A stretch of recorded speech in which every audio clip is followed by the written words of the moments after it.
ça c'est de la musique, de la vraie musique. Alors là, pardon, moi je dis chapeau, ça c'est chanté. Avec nous donc ce soir, trois éminences. Dois-je encore présenter Alain Rouquier, donc le président de cette noble institution, universitaire et diplomate, ancien ambassadeur de France au Brésil et au Mexique. Le Mexique, à qui il a consacré son dernier ouvrage, paru chez Fayard l'an dernier. À sa droite, Alan Ryding, journaliste et écrivain, spécialiste entre autres de l'Amérique latine. Et si j'ai bien lu sa bio, Alan Ryding s'est installé au Mexique en 1971 et à partir de 1978, il a dirigé à Mexico le bureau du New York Times. Enfin, à ma gauche, Paulo Paranaguá, journaliste au Monde, bien connu à Paris, donc spécialiste de l'Amérique latine.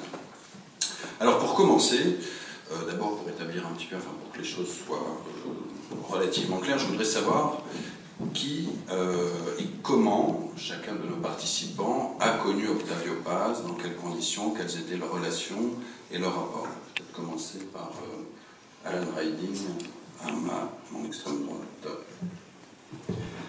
Merci. Je vais commencer avec une toute petite réflexion pour ceux d'entre vous qui ne connaissent pas l'Amérique latine et surtout le Mexique. C'est que j'étais toujours frappé, et même plus quand je suis arrivé en France, des similitudes entre les relations des intellectuels et écrivains au Mexique, en Amérique latine et en France.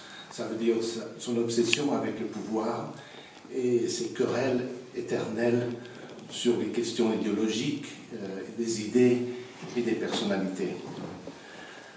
Alors, comme je viens de dire, Paz était un homme absolument passionné par la politique, ou Alain l'a dit. Et ça, c'était moi une découverte. Je suis arrivé, comme on l'a dit, en 1971 au Mexique. Et c'était juste au début du gouvernement d'Echeverría. Paz est rentré quelques mois avant, juste à la fin du gouvernement de Díaz Ordaz, qui a provoqué donc le massacre fameux de Tlatelolco avant des Jeux olympiques de 68, a provoqué la démission de Paz comme ambassadeur en Inde. Donc il est rentré et on avait l'impression un peu dans le nouveau gouvernement qu'il y avait une ouverture.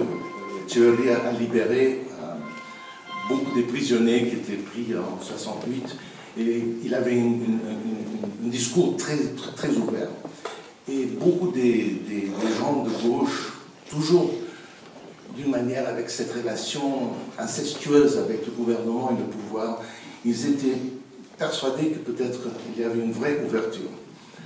Mais en juin 1971, il y avait, on peut dire, un petit massacre, une trentaine, quarantaine d'étudiants qui étaient les gens qui ont essayé de tester un peu le nouveau gouvernement pour voir si on pouvait faire des manifestations. Et là, c'était la première question aux intellectuels, les écrivains. Et là, ils ont donné la raison à Echeverría, bizarrement. Même qu'après, ils se sont rendus compte qu'ils se sont trompés. Quelques semaines après ce massacre d'étudiants, il y avait une réunion dans une maison et un des jeunes ex-68 m'a invité.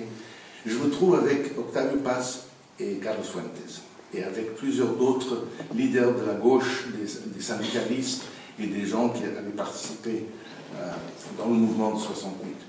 Moi, j'étais absolument étonné. J'avais 27 ans. Quelques années avant, j'avais étudié Paz et Fuentes à l'université, et tout d'un coup, je me trouvais devant eux. Et là, ils participaient dans une pré-réunion, disons, une réunion pour discuter la possibilité de former un nouveau parti de gauche non communiste. Bon, ça n'a pas marché, mais quand même, Paz est revenu, est entré de nouveau dans la vie politique mexicaine. Alors à ce moment-là, il forme le journal littéraire pluriel, bien choisi comme nom. Déjà, ça montrait sa mentalité ouverte à tout. Et il commence à avoir une voix, parce que pendant beaucoup de temps, il était à l'extérieur. Mais ce processus avec Echeverría, il y avait une espèce de déception graduelle entre beaucoup de gens, surtout autour de Paz. et autour d'un journal Excelsior. Et en juillet de 1976, le gouvernement organisait une espèce de révolte dans le journal. Le journal, c'était le seul qui critiquait le gouvernement. Et là, tout le monde est expulsé. Moi, j'étais là dans ce jour-là. C'était un jour incroyablement dramatique. Paz était là aussi, tout le monde autour de ce directeur, Julio Scherer. Et finalement, on a sorti comme une espèce de grand mouvement et un grand proteste. Et là, évidemment, il a abandonné Plural et il a formé la nouvelle journal littéraire Vuelta. Et là, c'est après ça que nous sommes devenus, d'abord j'étais comme journaliste l'interviewé, mais après ça on est devenus amis. Et j'étais témoin, on peut dire, de ces années qui sont devenues très difficiles d'un certain point de vue d'Octavio, mais aussi il était très têtu, donc il cherchait d'une manière ou d'autre de confrontation avec la gauche. Il insistait toujours qu'il était socialiste, mais il était un dissident. Et cette position a provoqué des énormes confrontations avec ses confrères intellectuels et écrivains au Mexique. Alors il faut rappeler, Paz a toujours, après son expérience de jeune,